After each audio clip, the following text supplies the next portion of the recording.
Blitz on 2, sponsored by Steen Enterprises, Rapid Repairs, Bojangles, and Roper's St. Francis Healthcare. Oh, yeah. Hey, everybody, let's do this. You know what it is, but I'm going to tell you anyway. It's the Blitz on 2. Welcome to the show. I'm Mark Morgan. And I'm Dan Fanning. It's the playoff edition, the Week 1 playoff edition of the Blitz on 2. We're taking you around the low country and bringing you the best high school football action as only we can. And as always, we begin with our game of the week. Phillips Simmons hosting Mullins, the Iron Horses, the #1 seed in their region for the very first time. PS sprints out of the gate. Opening kickoff, Q Green says, "How you doing?" He takes it the distance, only 11 ticks in, and the Horses lead 7-0. Next drive, Trip Williams over the middle. A great grab by Tristan Skipper. 40-yard pitch and catch. It's 14-0 Phillips Simmons, just like that. Next drive, Williams this time to a wide open bid dryer in the back of the end zone. 21-0 Iron Horses. They led 24-zip after the first quarter. Your final score in our game of the week for the Week 1 playoff edition. Phillips Simmons wins big, 41-6.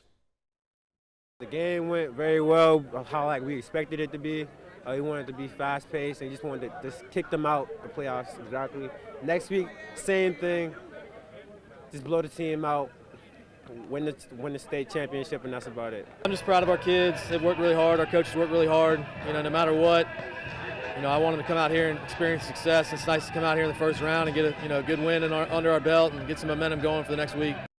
No, Q, pretty short and sweet to the point there. Yeah. Somerville and Goose Creek meeting in tonight's first round. That's right, Dan. This was a matchup featured in one of our games of the week earlier this year that the Green Wave won. Let's check out these highlights. Somerville on the road taking on the Goose Creek Gators. Late in the second quarter, Drew Moore handles the low snap, takes the ball himself before he is finally run out of bounds. Later in the drive, Moore is at it again, and he makes it 1st and goal for the Gators. Next play, Moore, love the fade edits, goes to the air. Dimitri Simmons hauls it in for the touchdown, extra point, makes it 28-7 Gators. Goose Creek on a roll this Friday night, and to the board we go. The obligatory crowd shot from David Morgan, your final 41-27, Goose Creek a winner. And it's a tradition here on the Blitz. We let Dan handle his alma mater each Friday, right, Dan? Mark, you're too kind. It may be a short-lived tradition. The Wildcats defeated the Knights of Stratford during the regular season. The two meeting again tonight. West Ashley's Jaleel, the real deal Porter, and the Wildcats running onto the field, and Porter is running around the right end. A nice game by number 8, the north-south selection for West Ashley. Porter gets the handoff again, and this time he goes a little farther. How about 45 yards in for the score? West Ashley goes in front early in this contest. Number 8 running right past the defense and right past our Lisa Smalls. Knight with it now. QB Jaden Berry, a friend of the program, fires to number 1 Brendan Carter. Wow, goes up and gets it. Number 1 in your program, number 1 in your hearts. Stratford strikes back just like that. 2 plays from the Wildcats. Zaquan Smith. How about this? Wow. 70 yards for the touchdowns. Plenty of offense tonight west of the Ashley. Smith gets it on the groove one more time. 20 yards for the score. This time the Wildcats looking good. However, Stratford gets revenge just like Goose Creek. The Knights 40, Wildcats 24. Elsewhere, Ashley Ridge making the 30-minute trip to Cane Bay this evening. 30 minutes, give or take. Swamp Foxes coming in 5-4. Cobras 8-2. Foxes have the ball first. Xavier Proctor Floyd loves that name. He gets sacked by the Cobra defense. They punt it away. Cane Bay now on offense. Javion Johnson hands it off to TJ Wright. He makes it 1st and goal. Cane Bay. Next play, TJ Wright says, "Feed me the rock," says here on the prompter. He rumbles in for the touchdown. Cane Bay takes an early 7-0 lead. This game, folks, may have ended up being the best game of the night. We go to the board. Cane Bay escapes in triple overtime. Wow is right, Dan. 23-20 is your final.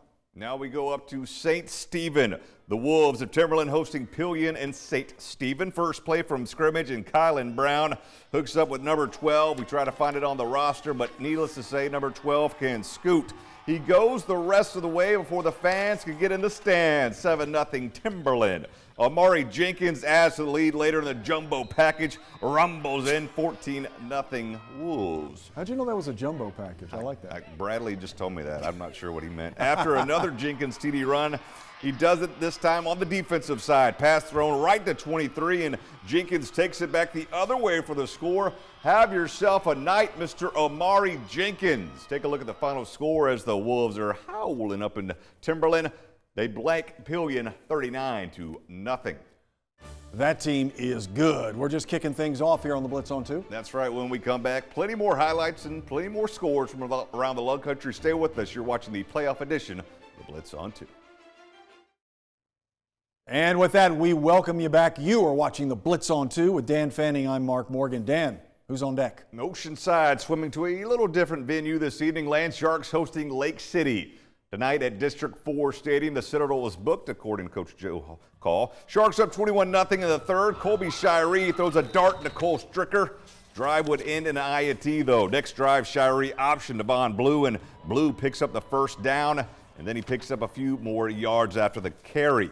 That's my boy Blue, picks up a big chunk of yards later. The old school running back with no gloves. Hard-nosed yards by Vaughn on this drive. He finishes what he started. In from a few yards out, Landsharks go up 28-0. And the Landsharks moving on to round 2 thanks to a 31-0 win over the Panthers. We head out now to Hanahan. The Hawks hosting Lakewood, and they're coming right at you. Dan, the orange and blue unis have grown on me a lot this season, like those with the Hawks. Early first quarter action. Gators with it, the handoff. Fumble. There's a scramble. Hawks say, you know what, we got that. We're under the pile. It's our ball, and they do have it. Now, watch this next play. We've featured this dude on the Blitz before. It's Mason Wozniak, a little end around, and he's gone, Dan. 50 yards down the sideline. PAT is good, 7-0 Hanahan. That's the offense. Watch the Hawks D showing up as well. Hunter Strader, boom, nice right there. That is going to leave a mark. Get it, Mark? Hanahan with it again. Wozniak showing the speed one more time. That is a 35-yard scamper to the board. This one tightened up at the end. Hanahan, though, prevails and advances 31-28. And there were some good Skiza playoff matchups tonight as well. Yes, right. With the last week's win of the week over First Baptist, Cyclones had home field advantage for their first matchup with Heath Woodhall. We go downtown, Chucktown. Brad Bowles told us early in the week about Rodarius Porter being a load, and he was 6'2", 260.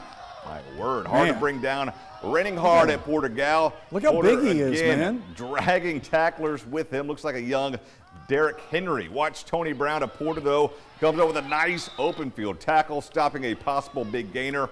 Cyclones D comes up big here. Porter rumbling, stumbling, and fumbling. Oh! Nice wording there, Mark. Thank you. And into the end zone, recovered by the Cyclones for the touchback. Cyclones take over.